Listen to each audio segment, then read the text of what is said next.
Hai guys, selamat jumpa lagi dengan Rila Mandala ya dalam kuliah strategi algoritma. Kali ini saya dapat tugas ya untuk melanjutkan pembahasan tentang strategi algoritma greedy yang sudah kalian pelajari minggu yang lalu.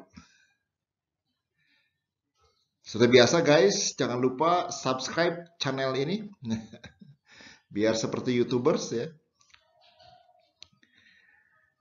Nah, algoritma greedy ya, itu banyak sekali persoalan-persoalan yang bisa diselesaikan ya.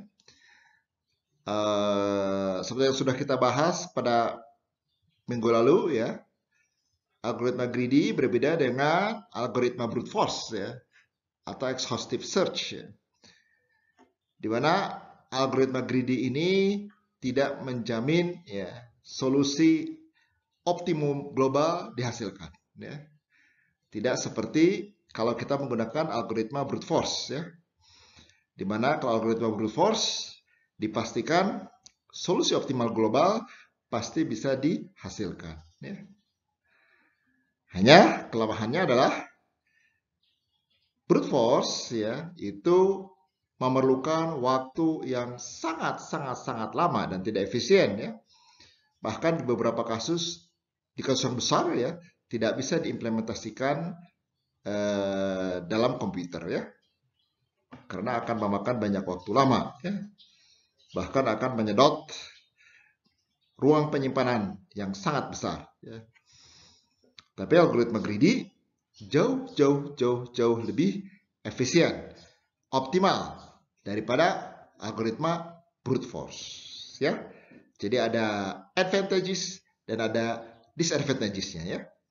Ada kelebihannya dan ada kekurangannya. Baik, kita mulai ya perkuliahan hari ini.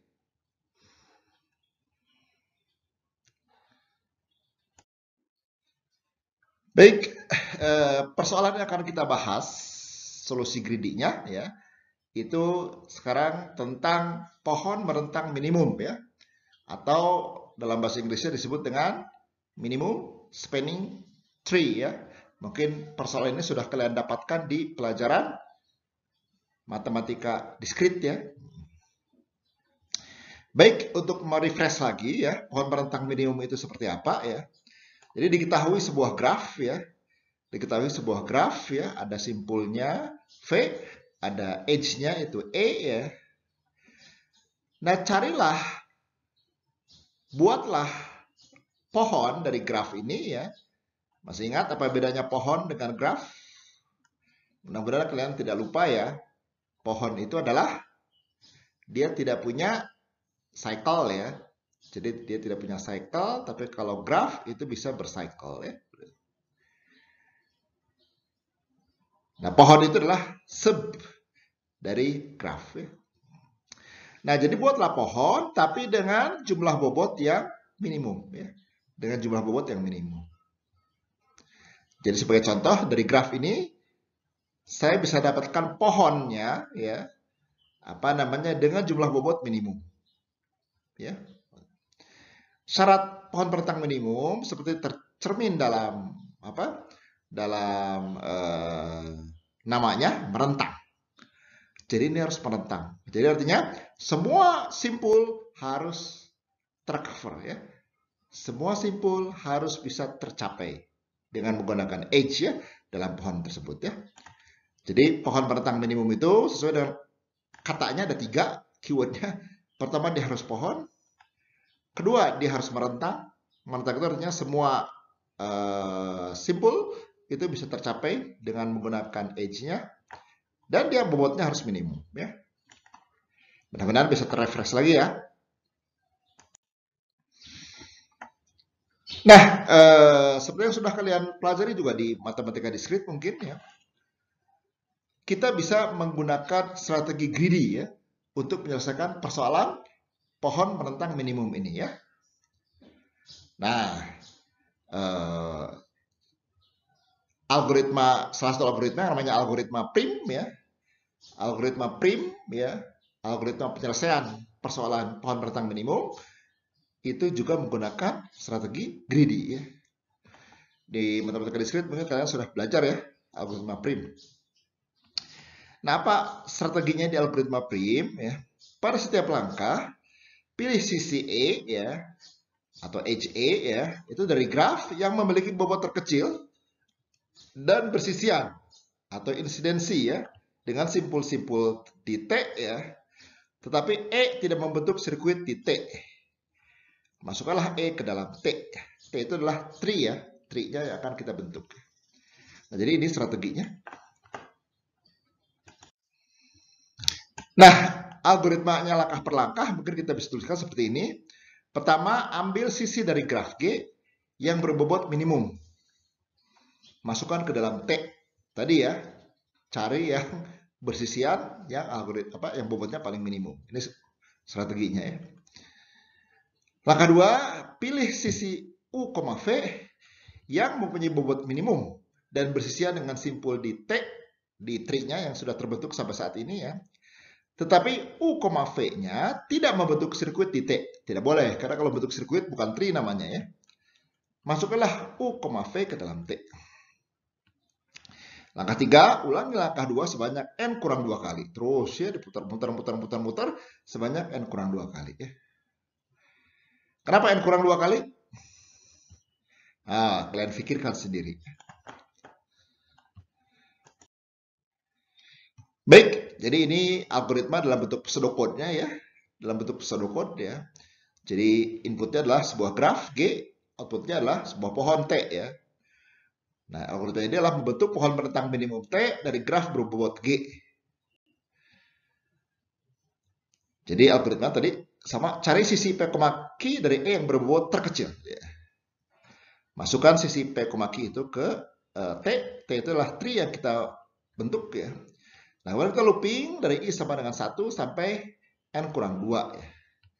Untuk setiap looping, pilih sisi U, V dari E yang bobotnya terkecil, namun bersisian dengan simpul di T ya. Kemudian masukkan U, V ke T ya. Terus di looping ya. Nah, sehingga kompleksitas algoritmanya itu adalah ON kuadrat di sini ya, ON kuadrat. Dari mana ON kuadrat? Nah, coba kalian pikirkan ya, kenapa ON kuadrat?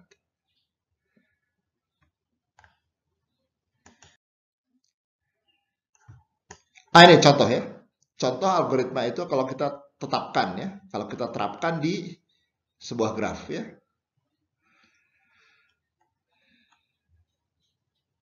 Jadi kita lihat di sini ya.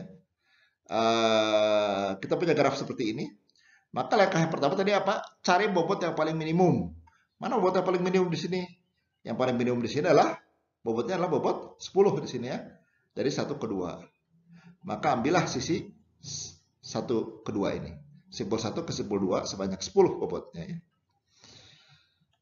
Berikutnya adalah apa katanya tadi? Ambil bobot minimum yang bersisian ya dengan 1 2 tadi yang sudah kita masukin tadi ya. Jadi 1 2 mana nih yang bersisian dengan 1 2 ya? Ada 1 4 nih. 30, ada 1 5, 45 bobotnya. Ada apa lagi? 2 3 50 nih bobotnya. Ada 2 5 ini 40 nih bobotnya. Ada 2 6 25. Cari yang paling minimum. Mana yang paling minimum? Itulah 25 kan yang paling minimum ya. Maka masukin sisi tersebut ya ke dalam pohon rentang kita ya di sini. Berikutnya cari lagi mana sisi yang bobotnya paling minimum ya, yang bersisian ya dengan simpul yang sudah kita masukkan tadi. Dengan edge yang sudah kita masukkan tadi ya. Nah, nanti kita lihat di sini ya. Yang terhubung dengan 6 mana? Terhubung dengan 6. Nah, ini 6. Yang terhubung dengan 6 ada 4 nih, 20 ya. 6 ke 2 itu 25. 6 ke 3 ya, itu adalah 15 ya. Maka kita pilih yang 15 ya seperti itu. Ini masuk ke sini. Nah, jadi silakan kalian teruskan sendiri ya dengan algoritma seperti itu, maka akan dihasilkan hasil akhirnya adalah seperti ini, ya, hasil akhir.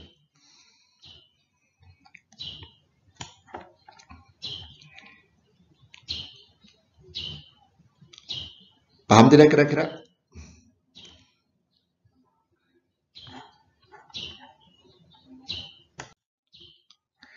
Nah, ada strategi algoritma yang lain ya.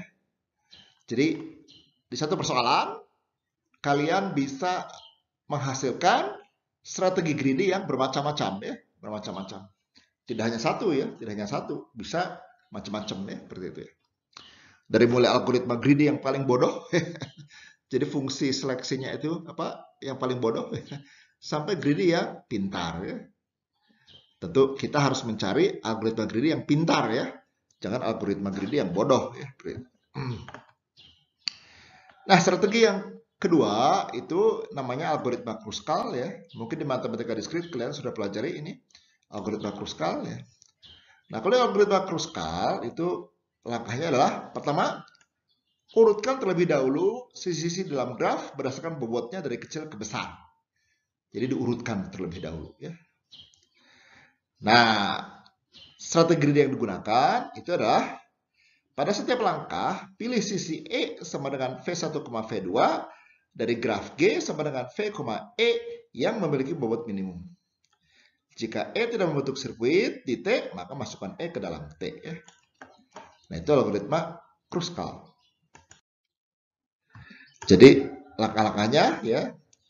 Langkah yang ke-0, sisi dari graf sudah diurut menaik. Ya. Diurut menaik berdasarkan bobotnya, dari bobot kecil ke bobot besar. Nah, langkah satunya T masih kosong ya, T itu adalah pohonnya, belum ada yang kita masukin sisinya yang mana. Langkah yang kedua, pilih sisi U, V dengan bobot minimum yang tidak membentuk sirkuit di T. Tambahkan U, V ke dalam T. Langkah 3, ulangi langkah 2 sebanyak N kurang 1 kali. Nah, kenapa harus N kurang 1 kali? Nah, seperti biasa, kalian pikirkan sendiri ya.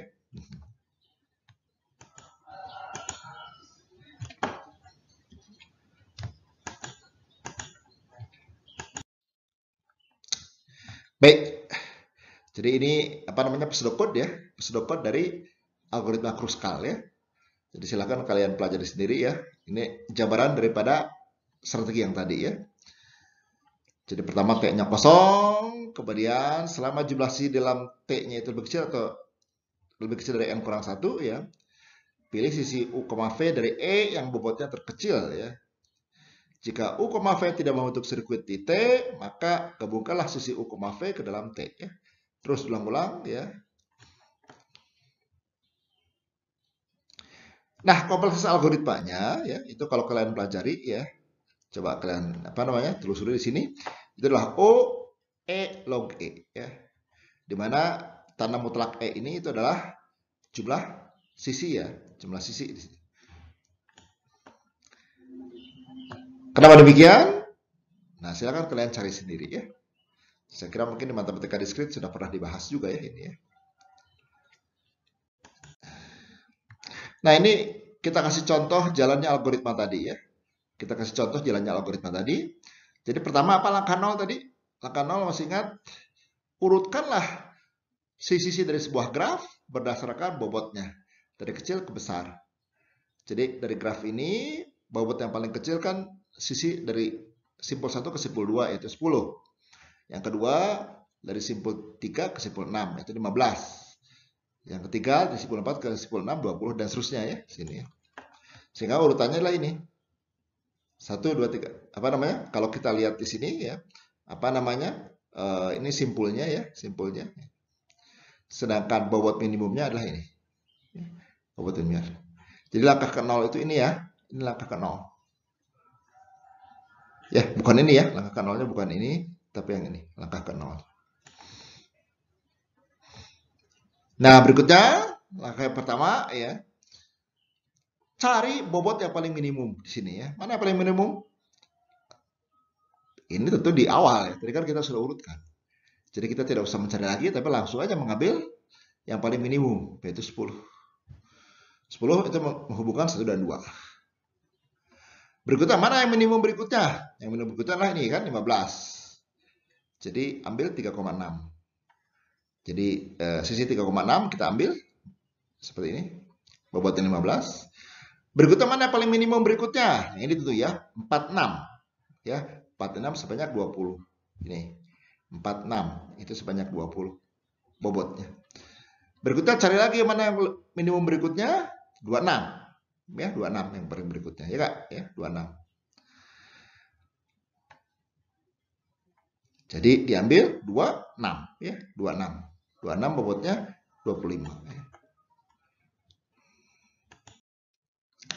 Nah, berikutnya terus aja ya dicari ya. Misalkan yang berikutnya 1,4. Yang minimum berikutnya adalah 1,4, tapi 1,4 kalau kita terapkan ya, itu akan membentuk sirkuit.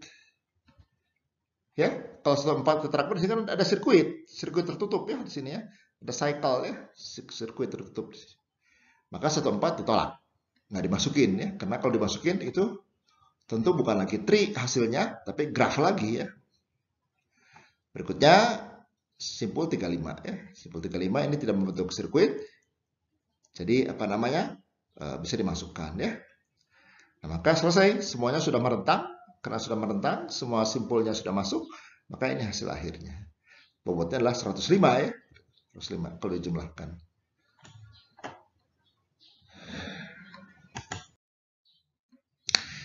Baik ya, jadi kalau kalian mau baca detailnya, ini silahkan ya, kalian baca sendiri.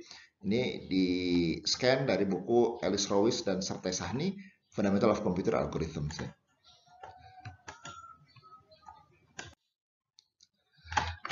Baik, berikutnya ya, kita masuk ke apa namanya, shortest path ya. Persoalan shortest path yaitu lintasan terpendek ya, shortest path atau lintasan terpendek. Nah, persoalannya itu adalah, jadi itu bisa kita jabarkannya di sini ya. Jadi yang pertama, lintasan terpendek antara dua buah simpul tertentu. Jadi ada dua buah simpul dari A ke B, misalkan mana lintasan yang paling pendek? Misalkan dari Jakarta ke Bandung, lintasan yang paling pendek yang mana ya? Apakah lewat Puncak, apakah lewat Sukabumi, apakah lewat Subang, ya? Apakah lewat tol? Gitu ya. Nah, ada juga persoalan yang sedikit berbeda, yang B itu adalah lintasan terpendek antara semua pasangan simpul. Jadi kalau yang A itu hanya dari dua simpul saja, jarak terpendeknya dicari. Tapi kalau yang B itu adalah antara semua pasangan simpul. Pokoknya semua pasangan simpul itu harus yang paling minimum yang ada dalam sebuah graf ya. Ini namanya all pairs shortest path ya. All pairs ya. Nah, yang ketiga, lintasan terpendek dari simpul tertentu ke semua simpul yang lain. Atau disebut juga dengan single source shortest path. Simpulnya satu, tapi dia terpendeknya dengan semua simpul yang ada. Jadi kalau saya misalkan dari Bandung, mana jarak yang paling pendek ke kota-kota provinsi di Indonesia, misalkan jalannya seperti apa? Atau dari Bandung ke ibu kota kabupaten di Jawa Barat lah, di Jawa Barat itu semuanya harusnya paling pendek ya, itu contoh. Yang keempat, lintasan terpendek antara dua buah simpul yang melalui beberapa simpul tertentu.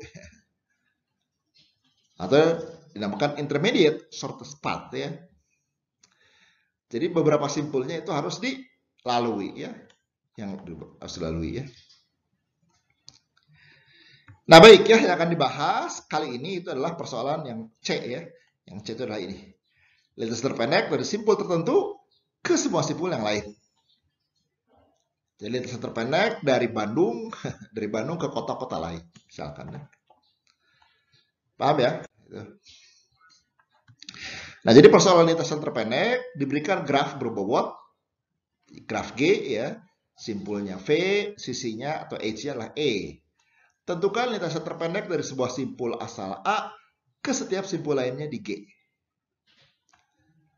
Asumsikan sebuah sisi di dalam graf berbobot positif. Ya. Asumsikan ya. Di banyak persoalan biasanya bobotnya adalah positif. Ya. Jarak misalkan, jarak ada nggak jarak yang negatif?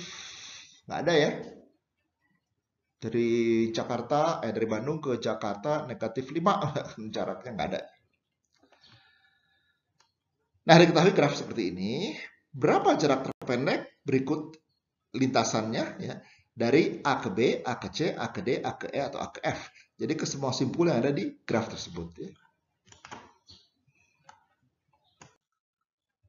Nah, penyelesaian dari algoritma brute force ya, itu enumerasikan semua lintasan yang mungkin dibentuk dari A ke B ya. Hitung total bobotnya. Lintasan yang memiliki bobot terkecil adalah lintasan terpendek dari A ke B. Ulangi cara yang sama untuk jarak terpendek dari A ke C, dari A ke D, dan seterusnya ya. Jadi di list semua kemungkinan yang ada. Yang paling pendek itulah yang dipilih. Itu brute force ya. Seperti biasa, brute force itu penjelasannya gimana? Straightforward ya, selalu straightforward. Sayangnya tidak efisien ya. Nah, penyelesaian dari algoritma greedy ini salah satu saja ya, salah satu solusi ya dengan menggunakan algoritma greedy. Seperti yang saya katakan bahwa sebetulnya di sebuah persoalan ya itu bisa kita merumuskan algoritma greedy-nya lebih dari satu ya. Nah, misalkan kita ingin menentukan jarak terpendek dari A ke B ya. Nah, strategi greedy-nya pada setiap langkah pilih sisi U, V dengan bobot terkecil ya. Ulangi cara yang sama untuk jarak terpendek dari A ke C, dari A ke D, dan seterusnya ya. Nah, strategi greedy ini tidak selalu menjamin solusi optimal. Sebagai contoh, dari 1 ke 10 ya. Dari 1 ke 10 kita mau cari lintasan terpendek ya. Tadi strateginya gimana? Pilih yang lintasan yang paling minimum ya Kak, yang paling minimum ya, seperti itu. Jadi dari 1 misalkan ya, dari 1 ini ada 3 alternatif nih. Bisa kedua, bisa ketiga, bisa keempat. Kalau algoritma greedy kita pilih tadi fungsi seleksinya adalah bobot mana yang paling minimum. Yang paling minimum kan 2 ya, yang paling minimum. Itu yang menghubungkan dari simpul 1 ke simpul 2. Nah, berikutnya simpul 2 yang dipilih ya. Dari simpul 2 ya, mana sisi yang paling minimum. Dari 2 ada 7, ada 4, ada 6. Dari 2 ke 5, 7. Dari 2 ke 6, 4. Dari 2 ke 7, 6 bobotnya ya. Tentu yang dipilih adalah yang bobotnya paling minimum, yaitu yang 4. Dari 2 ke 6. Sekarang 6 dipilih. Nah, dari 6 ya, cari yang menghubungkan dari 6 ke simpul lain dengan bobot yang minimum. Gitu, ada 2 alternatif, 6 ke 8 itu 6 bobotnya, 6 ke 9 ada 3. Maka tentu yang dipilih adalah lintasan dari 6 ke 9 karena bobotnya paling minimum 3. Berikutnya 9 dipilih. 9, nah ini hanya ada 1 kalau 9 ya, nggak ada alternatif lain. Jadi dari 9 ke 10 bobotnya adalah 4 ya. Nah, jadi lintasan adalah 1, 2, 6, 9, 10 ya. 1, 2, 6, 9, 10. Bobotnya kalau kita jumlahkan ya 2 tambah 4 ya, tambah 3 tambah 4. Dimana ini 13. Nah, ini tidak optimal. Kenapa tidak optimal? Karena solusi optimalnya adalah 1, 3, 5, 8, 10. 1, 3, kemudian 5, 8, 10. Bobotnya adalah 4 tambah 3 ya, tambah 1 ya, tambah 3 ya. Maaf, di sini bukan 2 ya, harusnya 3 di sini ya. Jadi sama dengan 11 ya, 11. Ini ada salah ya, ini harusnya 3 ya. 11. Sedangkan greedy 13 ya. Berarti greedy tidak berhasil menemukan solusi yang optimal global ya.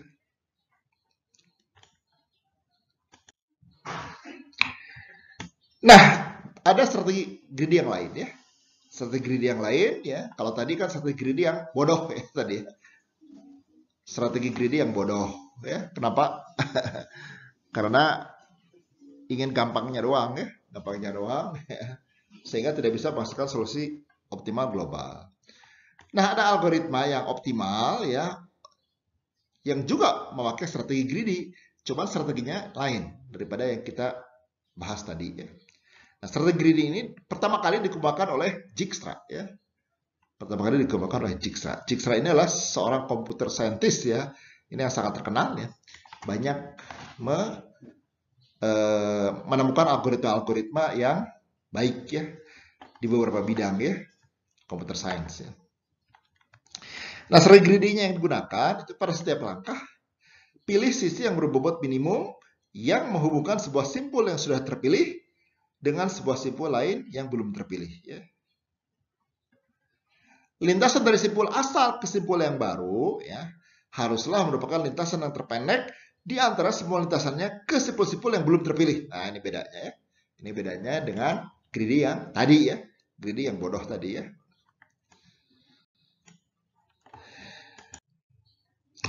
Nah, ini fotonya ya.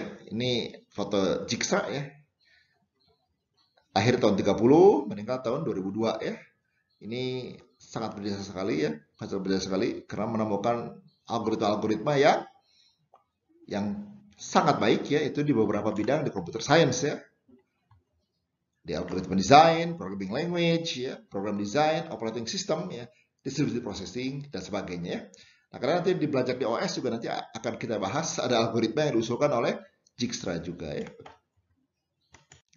Nah, baik, ini adalah pseudocode ya dari strategi Dijkstra yang barusan kita jelaskan ya. Jadi inputnya adalah graf berbobot ya. Kemudian inputnya adalah A, di mana A initial vertex. Jadi inilah simpul awal ya, kita mau cari semua shortest path-nya mulai dari A ya. Kemudian output berupa L. L itu adalah array dari 1 sampai N yang merupakan bilangan real ya. Nah, L ini berisi panjang terpendek dari simpul A ke simpul VI ya. Jadi L itu 1 sampai N, sedangkan LI-nya berisi panjang terpendek dari simpul A ke simpul VI ya. Nah, jadi L pada setiap saat akan berisi simpul ya, jarak dari A ke simpul ke semua simpul ya. Baik, deklarasinya I adalah integer, U V-nya adalah vertex atau simpul, S adalah himpunan daripada vertex ya. Inilah himpunan solusi ya yang akan mencari simbol-simbol yang sudah dipilih dalam tur ya. Jadi algoritmanya for I sama dengan 1 to N, LVI-nya dibikin tak hingga ya. Kenapa LVI-nya dibikin tak hingga? Karena belum tercapai ya. Belum ada yang bisa kita capai di situ ya. Jadi semua dibikin tak terhingga ya. Kita belum tahu ya. Nah, kemudian LA, nah karena A itu adalah simpul awalnya ya. Kita kasih nilai 0.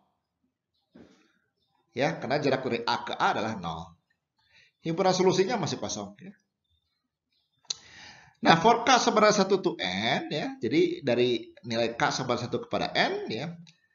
Pilihlah simpul yang belum terdapat dalam S, belum terdapat dalam himpunan solusi dan memiliki LU minimum saat itu ya. Memiliki LU minimum saat itu. Ya, maka pilihlah simpul U tersebut ya. Nah, berikutnya masukkan U ya, masukkan simpul U ke dalam S ke dalam himpunan solusi ya. Nah, berikutnya for semua simpul V yang tidak terdapat dalam S, jadi yang belum ada di dalam S ya, di dalam himpunan solusinya, update-lah jarak yang baru dari simpul awal A ke V tersebut ya, ke V tersebut. Jadi bandingkanlah ya jarak daripada LV ya, jadi nilai awal ya, dengan LU ditambah GU, V. Artinya LU itu adalah jarak dari A ke U ya enggak? Jarak dari A ke U ditambah bobot sisi dari U ke V ya. Seperti itu ya. Nah, jika ini lebih kecil, maka ganti nilai LV-nya. Nilai LV-nya ganti dengan LU ditambah GU, V. Kan kita mencari shortest ya, yang paling kecil ya. Jadi kalau jarak dari A ke U ditambah jarak dari U ke V-nya lebih kecil dari jarak sebelumnya di LV tadi ya, maka ganti isi LV dengan LU tambah GUV tadi. Terus ya diupdate semua ya, semuanya. Nanti looping lagi ke simpul berikutnya ya, simpul berikut. Baik, paham tidak kira-kira kalian pseudocode-nya?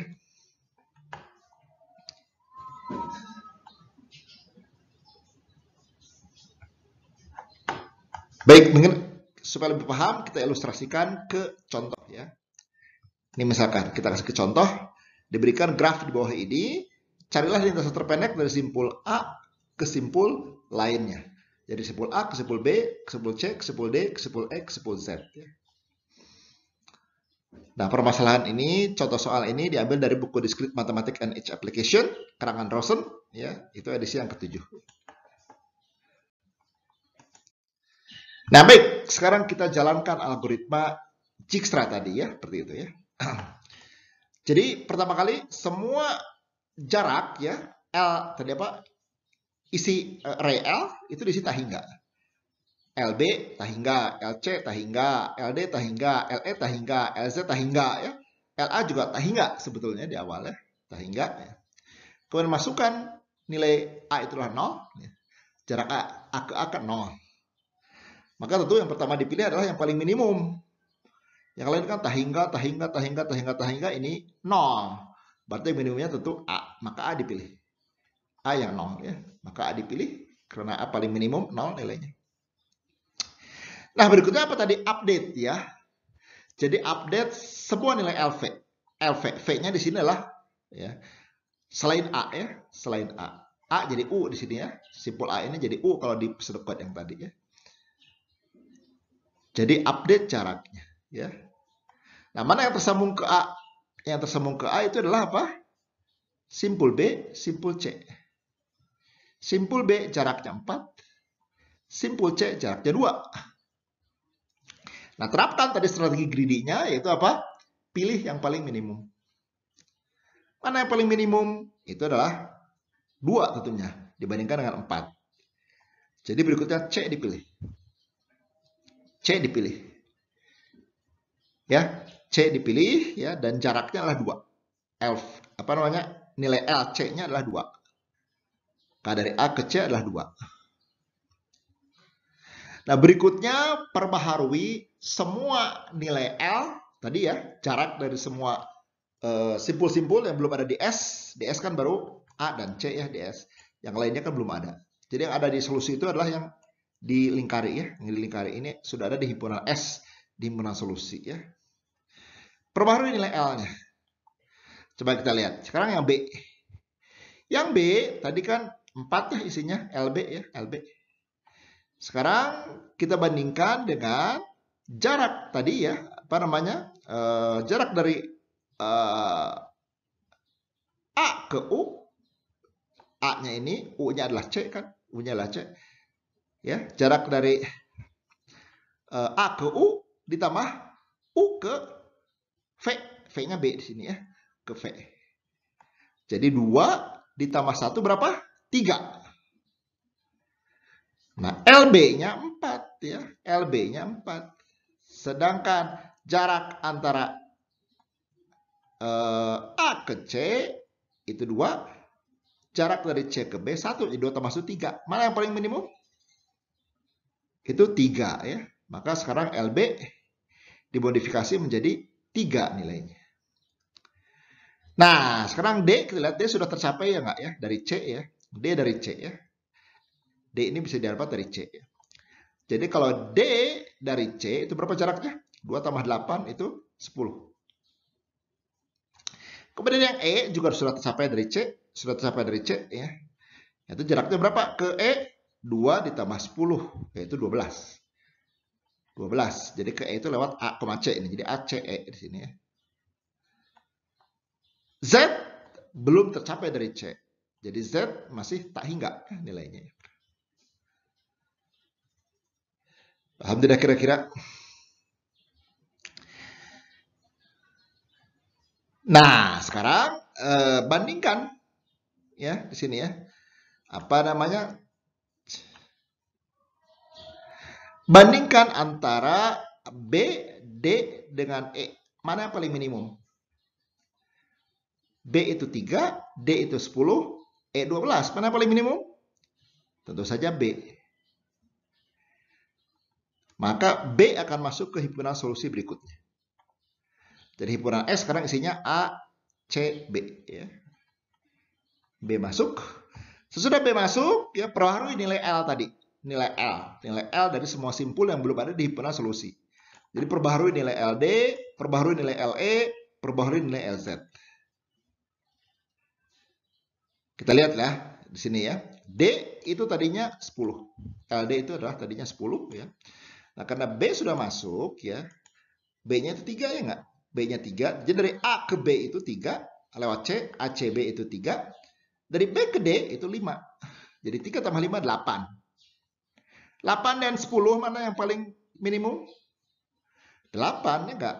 Maka diperbarui nilai L dari si D, LD bukan lagi 10, tapi sekarang 8. Dan lintasan adalah ACB ya. Lintasnya ACB. Jadi ACBD ya gitu ya. Berikutnya, perbaharuilah nilai E. Nilai E, gimana nilai E? Nilai E dari B nggak tercapai. Jadi nilai LE tetap ya. Nilai LE tetap. Z juga dari B tidak tercapai. Z dari B tidak tercapai ya. Maka tetap tahingga. Ya. Nah, berikutnya 8, 12, tahingga. Mana paling kecil? Yang paling minimum adalah 8 tentu ya. 8. Maka simpul berikutnya masuk ke himpunan solusi adalah himpunan D. Sorry, simpul D ya. Simpul D masuk ke himpunan solusi. Jadi himpunan solusinya sekarang ada A, C, B, D ya. Nah, sudah D masuk, perbaharui nilai L, semua simpul yang belum ada di S. Jadi dia tidak pernah mengevaluasi simpul yang sudah ada di S. Kan seperti sudah katakan, greedy itu gimana? Maju terus, pantang mundur. Tidak pernah dia backtrack atau mundur ya, seperti itu. Nah, sehingga dievaluasi lagi nilai L yang belum ada di himpunan solusi ya. E, lihat, E sebelumnya 12. Tapi kalau lewat D ya, D kan 8. 8 tambah 2 berapa? 10. 10 dengan 12, mana yang paling kecil? 10 ya enggak? Maka LE dari 12 diganti jadi 10. Kalau 12 tadi lewat AC. Kalau sekarang lewat ACBD. ACBDE jadinya. Nah, sekarang si Z yang ternyata hingga sekarang sudah bisa tercapai dari D. Dari D, ya, itu jaraknya kan 6. Berarti 8 tambah 6, itu adalah 14. Ya, jadi Z itu mana paling kecil? Tahingga dan 14? 14 tentunya ya. Jadi 14 ini masuk. Bukan masuk, apa? 14 nilai LZ-nya adalah 14. Yang tadinya LZ-nya tahingga menjadi LZ-nya 14.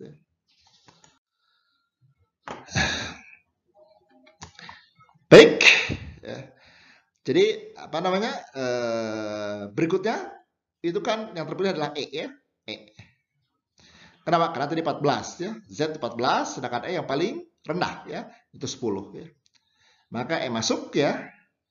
Setelah E masuk, perbaharui lagi LV-nya ya. LV-nya di sini cuma tinggal Z, LZ tadi.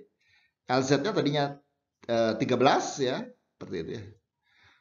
Dan sekarang itu tetap 13 ya kan. Itu tadinya 14 jadi 13, jadi 13. Jadi berubah Z-nya, LZ-nya jadi 13. Maka nggak ada pilihan lain, Z yang diambil. Selesai seperti ini. Jadi jarak A ke C itu adalah 2. Jarak A ke B itu lewat AC. ACB itu 3. Dari A ke D lewat ACBD. ACBD itu adalah 8. Ke E dari A lewat ACBD E 10. Ke Z lewat ACBD E Z 13. Selesai. Ya. Nah, kita lihat ini penerapan algoritma Dijkstra ya, menggunakan strategi greedy ya.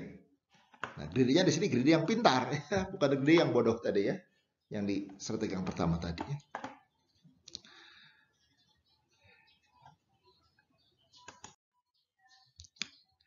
Baik, nah kita sekarang akan analisis ya kompleksitas algoritma Dijkstra ya. Ada berapa? Ada seperti apa ya? Nah, tentu kompleksitas selalu ditentukan oleh loop, oleh pengulangan ya, seperti itu ya. Ini kan tadi algoritmanya ya. Nah, memilih simpul U yang bukan di dalam S dan memiliki LU minimum itu membutuhkan paling banyak ya, N kurang 1. Paling banyak ya, worst case ya sini ya. Bisa aja kurang dari N kurang 1. Perbandingannya adalah ON ya. Memperbarui atau update jarak yang baru dari A ke V membutuhkan paling banyak N kurang 1 ya. Perbandingannya. Dan N kurang 1 penjumlahan, itu adalah ON.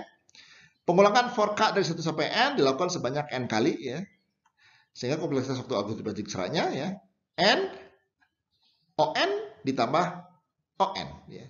Jadi N dikali ON tambah ON itu adalah ON kuadrat ya. Paham ya? Jadi N kuadrat ya. Nah, aplikasi dalam algoritma Dijkstra itu banyak sekali di bidang informatika ya. Di bidang informatika itu banyak sekali ya. Sebagai contoh routing ya. Kalian nanti di pelajaran jaringan komputer akan mempelajari routing. Routing itu apa? Jadi kalau kita mau mengirim kita mau mengakses suatu website, maka pesan kita itu tentu melalui beberapa server tentunya ya. Jadi tidak langsung dari sini ke Amerika, langsung ke Amerika misalkan ya, tidak ya. Jadi melalui beberapa server ya. Nah, lintasan mana yang paling cepat ya? Nah, lintasan yang paling cepat itu nanti disimpan di tabel routing namanya. Tabel routing ya. Di mana tabel routing itu bisa kita bikin dengan menggunakan algoritma Dijkstra ya. Jadi pesan yang dikirim dari satu komputer ke komputer lainnya umumnya dipecah menjadi sejumlah paket data yang berukuran lebih kecil ya. Untuk menyampaikan paket data dari satu komputer ke komputer lain, sistem jaringan komputer harus dapat melakukan pemilihan rute yang tepat ya, agar paket dapat sampai ke komputer tujuan dalam waktu yang cepat ya. Jadi ya, dalam waktu yang cepat ya. Jadi ini maksudkan routing ya, routing dalam jaringan komputer itu adalah menentukan lintasan yang dilalui oleh paket dari komputer pengirim ke komputer penerima ya. Jadi nanti ada yang namanya tabel routing. Jadi setiap server, setiap web server ya, itu punya tabel routing ya. Tabel routing jadi seperti apa ya? Jadi seperti lari estafet ya. Jadi kalau kita di internet itu kan seperti lari estafet ya. Jadi kita mengestafetkan pesan dari server 1 ke server 2, dari server 2 ke server 3, server 3 ke server 4. Nah, supaya cepat estafetnya seperti apa? Nah, itulah algoritma routing. Nah, algoritma Dijkstra bisa berperan dalam membuat tabel routing. Dari server 1 ke server mana? Server 6, 5, 6, 7, 8, atau mana? Ya, seperti itu. Ya. Nah, jadi router adalah komputer yang didedikasikan untuk mengarahkan pesan dari satu simpul ke simpul lainnya. Ya. Router ya. Dari PC 1, nanti PC 2, ini internet ya. Jadi bisa dirutekan ke sini, atau ke sini, atau bagaimana ya. Seperti itu. Jadi setiap server nanti punya tabel routing sendiri-sendiri ya. Jadi setiap router memiliki sebuah tabel disebut dengan tabel rute ya, atau routing table. Tabel rute berisi alamat komputer asal, alamat komputer tujuan, dan simpul antara yang dilalui. Nah ini kan tidak lain daripada shortest path ya, shortest path yang bobotnya paling minimum.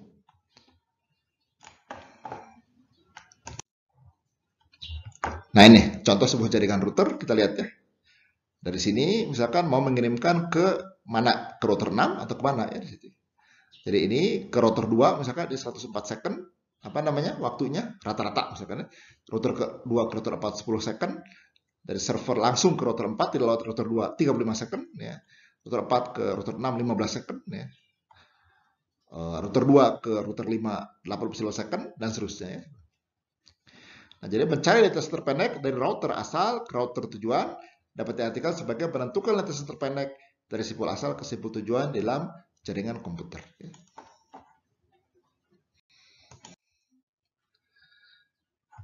Nah, jadi seperti ini ya. Jadi nanti dari router asal 1 ya, itu router tujuannya mana? Yang paling pendek itu yang mana? Ya. Kalau ke 1 lewat jalan mana? Kalau ke 1 kan tidak harus ya, karena dia sendiri Kalau 2 lewat jalur mana? Misalnya jalur 142. Kalau ketiga, jalur 1463. Kalau 4, jalur 14. Kalau dari 1 ke 5, 1425. 1 ke 6, 146. Nah, begitu juga dari router 2 mau ke router tujuan 1, 241. Router 2 ke router 2 tidak ada. Router 2 ke router 3, 2463. Dan seterusnya. Nah, ini yang namanya tabel routing. Jadi inilah tabel routing yang disimpan di server 1, di router 1. Inilah tabel routing yang disimpan di server 2 atau di router 2. Ini adalah tabel routing yang disimpan di server 3 atau router 3 ya. Ini adalah tabel routing yang disimpan di router 4. Ah, seperti itu ya. Nah, kita lihat ya. Jadi setiap router itu nanti punya tabel routingnya ya. Tabel routing. Ini tabel routing untuk server ini. Ini tabel routing untuk server ini. Tabel routing untuk server ini. Tabel routing untuk server ini. Tabel routing untuk server ini. Tabel routing untuk server ini ya. Baik guys, selesai sudah materi kuliah hari ini ya. Jaga kesehatan selalu kalian ya. Ingat 3M, pakai masker, mencuci tangan, kemudian menjaga jangan sampai masuk ke kerumunan ya. Oke guys, jangan lupa subscribe channel ini. Sampai jumpa di bagian ketiga di kuliah kita hari Rabu. Selamat siang semuanya. Assalamualaikum warahmatullahi wabarakatuh.